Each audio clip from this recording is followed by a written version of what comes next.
This one brush fixes so many problems. Do you have a problem creating work that often looks like it's cut out or it's really stiff and it just doesn't have that painterly, dreamy look that the professional artists achieve? Do you wish there was a way to get rid of those stubborn pencil lines at the end of your painting process? Do you have a problem blending areas or getting soft, disappearing edges? Well, if you've ever struggled with those problems, then you're going to love this brush because it will help you with all of that and so much more. So in today's video, I'm going to share my favorite brush that I use in every single one of my paintings to achieve the dreamy realism that I love to get in each one of my paintings. What brush am I speaking of? The simple little humble scrubber does all these things and more. So in today's video, I'm going to show you a bunch of different things. We're going to put this brush through its paces to show you why you might want to think about picking up a scrubber for your painting toolbox. But first, for those of you who are new to my channel, my name is Rachel Parker Varner, and I like to teach not just the how, but the why of watercolor so you learn more quickly and you move along your artistic journey a lot more quickly and a lot more efficiently. And so why do you want to make your work more dreamy? Why do you want softer edges? Why do you want to have lost and found edges?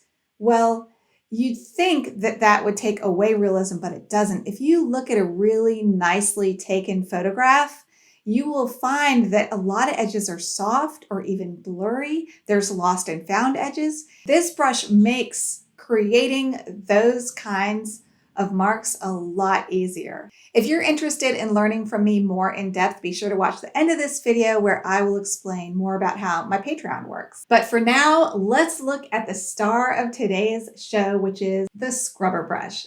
I've got a lot of scrubber brushes and I've even made some scrubber brushes, but here are a few scrubber brushes and they come in stiff and soft.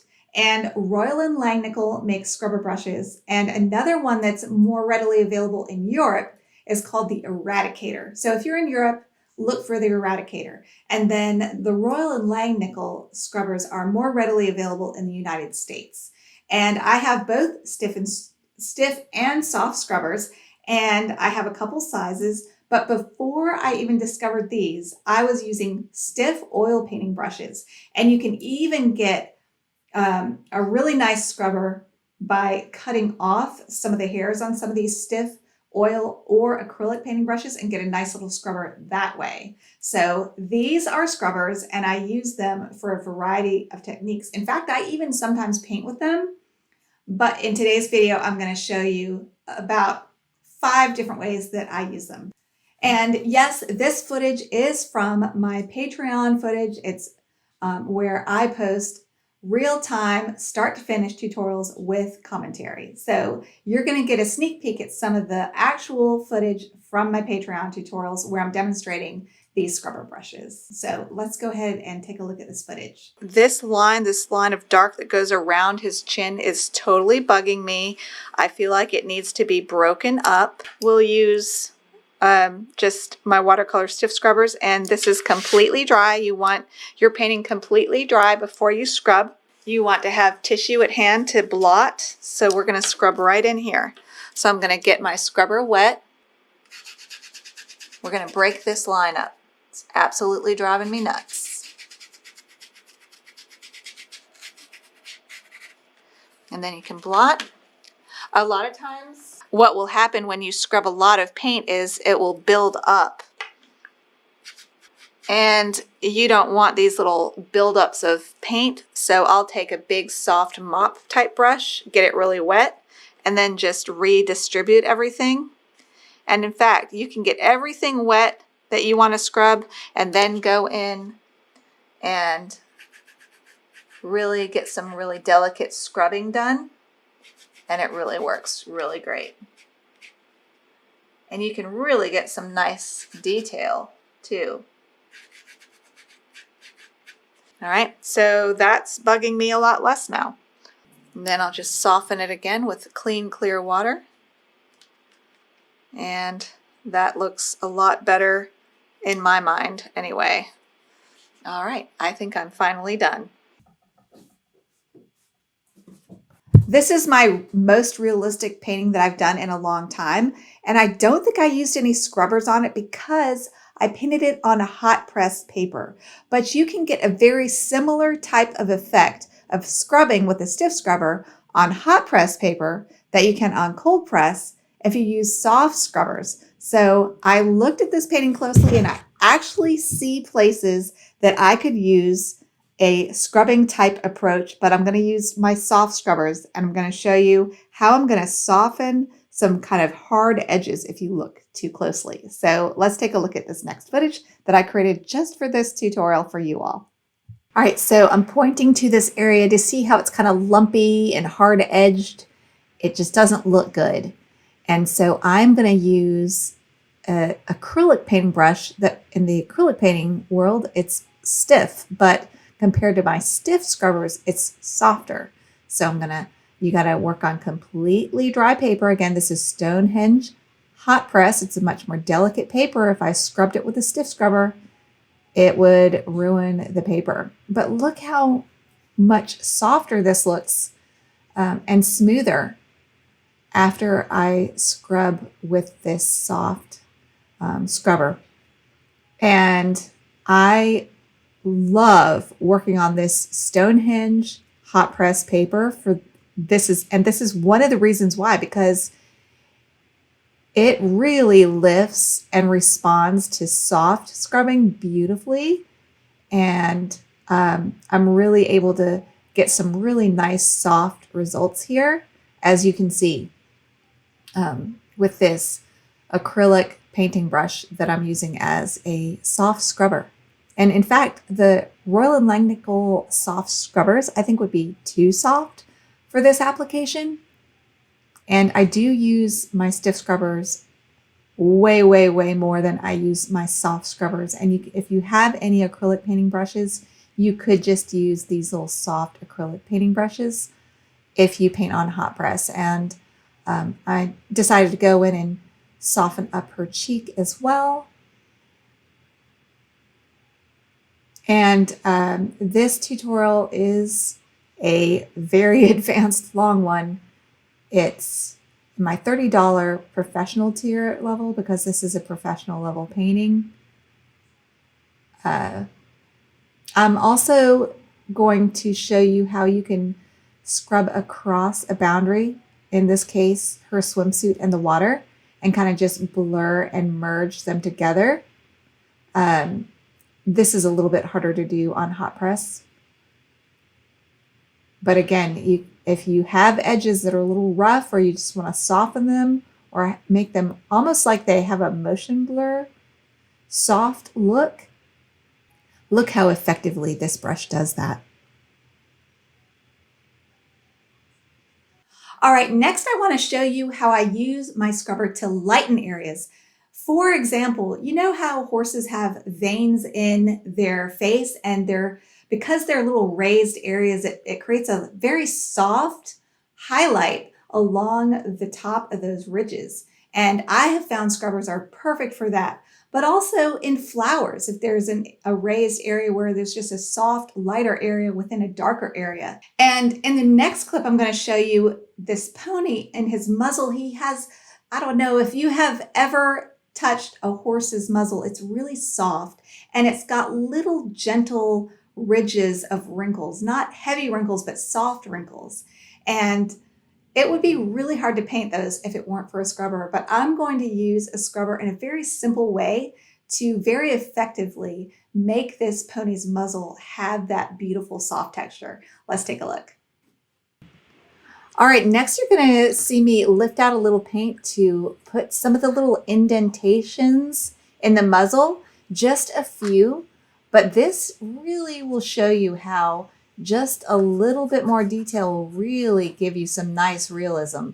So if you look closely at this horse's muzzle, he has these light little folds in his nose that those of us who have been familiar with horse muzzles know they're velvety and they have these soft little wrinkles in them. And I'm really happy with how I was able to lift out these little indentations to tell the story of these little soft wrinkles in his muzzle. So that is the power of scrubbing. You can really do a lot of different things with it on a lot of different subjects. Anywhere where you need soft, light areas and within darker areas, like even in like foliage, you could use this. There's so many different ways to use this technique. Remember, when you're scrubbing, you need to scrub on dry paper.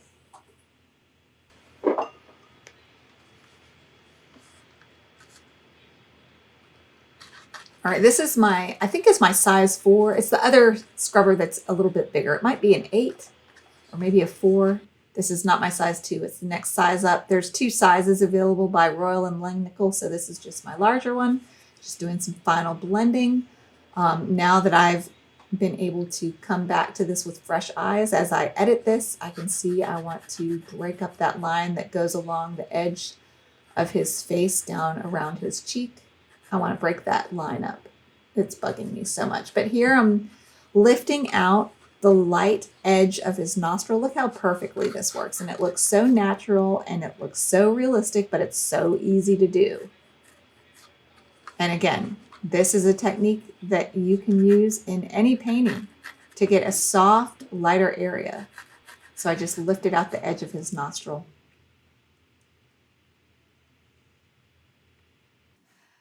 Another way that I use scrubbers is to really dreamify the eye. I don't know a better word for dreamify. It somehow makes a static, stiff looking area like an eye with a bunch of hard edges all of a sudden look really dreamy if you erase some of the edges, if you join some of the details. So what you're going to see me do next on my leopard's eye is actually erase a lot of details, soften a lot of details in the eyelashes. I masked the eyelashes in this leopard, and then when I took the masking off, I discovered that it looked way too busy, hard-edged, and really static and stiff. So I whipped out my scrubber, and it really helped to soften a bunch of the eyelashes and even ameliorate some of them, erase some of them, and join a lot of those tiny little shapes. And also, I softened some of the edges of this leopard's eye, and I think it made it look a lot more dreamier and somehow also a little bit more realistic to soften a lot of those hard-edged features. So let me show you. All right, so I've got my stiff scrubber. I've got the stiff scrubber wet with clean, clear water, and I just felt like this is me futzing with my eyes. I don't know if I would recommend doing this, but I felt like there were a few too many hard edges and I wanted to incorporate the eyes into the cat. How do you do that? You make your Rembrandt edges. In this case, kind of what you can equate it to is making a dark on dark edge, or at least a medium on medium edge, where I'm breaking up some of the edge of this eye and softening it to make it look more incorporated into the painting. I personally like how this usually turns out. You can observe what I do and see if you like it. It can be scary on Arch cold pressed paper. If we don't like it, we can repaint in our hard edges, but I like soft. There needs to be some soft edges in the eye. So that's what I'm doing. I'm scrubbing across my edges to break them up a little bit so they don't look quite so literal and harsh. And most likely I'll go back in and repaint some of the edges back in. Softening up, I just felt like some of these eye areas got a little too literal and stiff and blocky and hard-edged, and I'm just trying to dreamify them by softening them up. I've learned this over the years that when I have a mistake in the eye and I go in with a scrubber, I kind of like how it looks to have scrubbed out edges here and there, not all edges, but a couple edges scrubbed out and dreamified really makes the eyes look more dreamy. In my opinion, you can watch what I'm doing here and see what you think. But of course, everything has to be bone dry before you go in with a wet scrubber and scrub at some of your edges and see how, it gives them a little, almost like there's a mist around the eyes. That's the effect that it gives. In fact, this would be a great way to paint a misty forest or play with that idea with a larger scrubber. But anyway, I have full intentions of going back in and bringing back in a few hard details after I soften this, but I was just trying to dreamify, what I call dreamify these areas by breaking up some of the hard edges. All right, now I've got my 2 round. I'm getting some dark green, and I'm putting some dark green back in this area that got a little too much scrubbing. And again, this is why I like Arch, because it will allow you to scrub and lift and then go back in and repaint the area. If this was a lesser paper, this would not look good at all. It would get kind of these threads that would show, that would absorb the paint in an uneven way and would not allow me to paint exactly how I wanted to.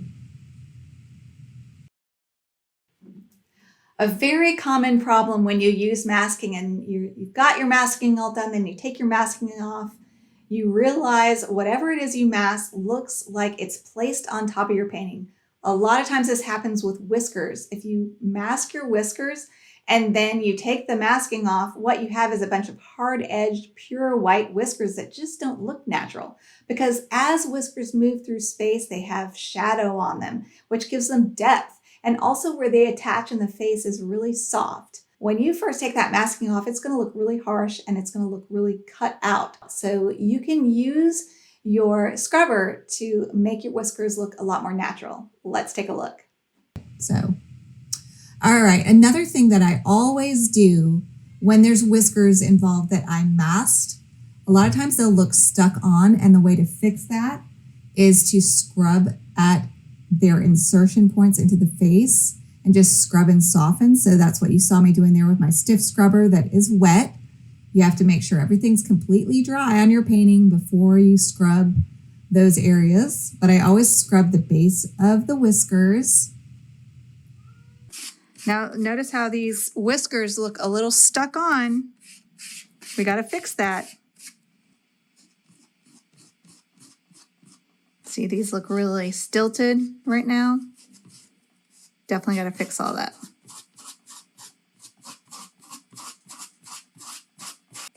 Okay, so the first thing that you want to do on perfectly dry paint is get your scrubber. So I'm going to use my size 2 Royal and Langnickel. Remember, only if you're painting on decent paper like Arch cold press. Bow hung will take scrubbing. Other papers will take a limited amount of scrubbing. If it's at the very end of your painting process, any 100% cotton paper will probably be okay. And just try to soften where the whisker goes into his face. So next, what you're going to see is some footage that I did just for this video. I have tons of paintings that are half finished, abandoned, and so I went through my pile of paintings in search of a painting that would really benefit from just a little bit of scrubbing, and I found this painting. It's a study that I did of Sadie, and all the edges in her eye are really hard edged. So I am going to show you how using a scrubber can really soften things and dreamify things really easily and quickly. Let's take a look. All right, so this is a study that I did of Sadie before I did my other final painting that is probably my favorite painting I've ever done of Sadie, but this was a study for it. I do recommend studies, but anyway, this is my size 2, the smaller size Royal and Langnickel stiff scrubber. And just look at her eyes. There's that dark green, and then it ends harshly at the bottom third of her eyes. And if you're interested specifically in painting cat eyes, and by the way, yes, I'm getting this wet. And also remember, your paint needs to be completely dry. And the best paper for this technique is Arch cold press. But I've got my tissue there to blot, and I'm just gonna blend and merge and lighten a little bit this bottom third of the eye. And if I get the edge a little bit ameliorated as well, that's okay. I can go back in after this dries again, after I scrub. So you scrub, it's wet, you let it dry, and then if you're working on good Arch cold press paper, you can go back in and paint back in whatever you over scrubbed. very easily. I do that all the time. And here I'm also showing you how you can lighten an edge of the ear. Very rarely do you want any pieces part of an animal or tree or flower or whatever it is you're painting. You rarely want one flat medium value. You want a dark, a medium, and a light. So I didn't have much light in this ear. So I'm scrubbing out a light, and I'm also creating a lost, dreamy edge that I talked a lot about, these blobby edges that I create a lost edge where you can't see the edge anymore. So I'm scrubbing across these ear boundaries to soften some of the edges. You don't want to get rid of all the edges, but Charles Reed says have half hard edges, have half soft edges in your painting. So, and while I'm at it, I thought I'll demonstrate how you can erase pencil lines. So if you get pencil lines wet, they set into your paper. So I just wanted to demonstrate also right here how real quick you can erase pencil lines very effectively.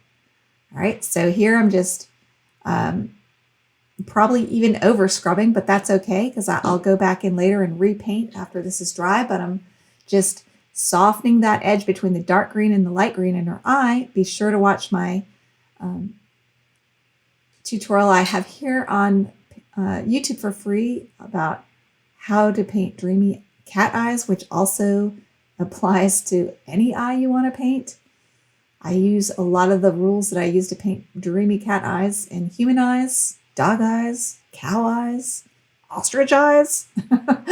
And one of those tricks is to soften edges, have the top third of the eye super dark, the middle third of the iris medium color, and the bottom third of the eye really light.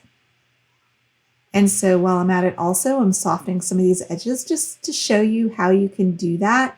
So if you're painting a soft, fluffy animal and you have too many hard edges, you can go in with these wonderful scrubbers and soften a lot of edges, and it really helps make the animal look so much softer.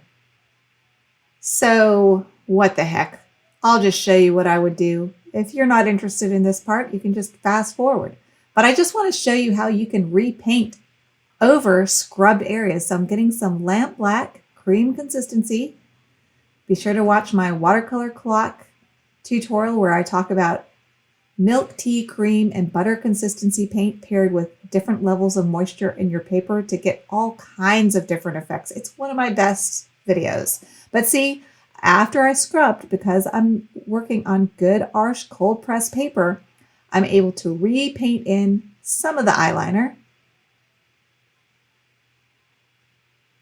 that got in the way of my scrubbing. And I like to break my line up when I put back in the eyeliner. If I put in a solid, flat line all the way across the bottom of Sadie's eyes, it would look stilted and stiff again.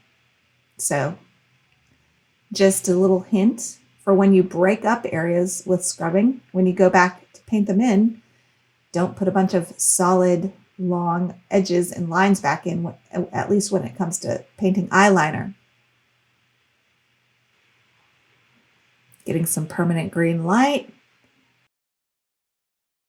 Getting some junk on my palette. And I'm just going to fill in like I like with my formula. The top third of the eye is grayer and darker. And then I'm going to blend with a thirsty brush here. I talk about that all the time in my tutorials, blending with thirsty brushes. Those eyes look better.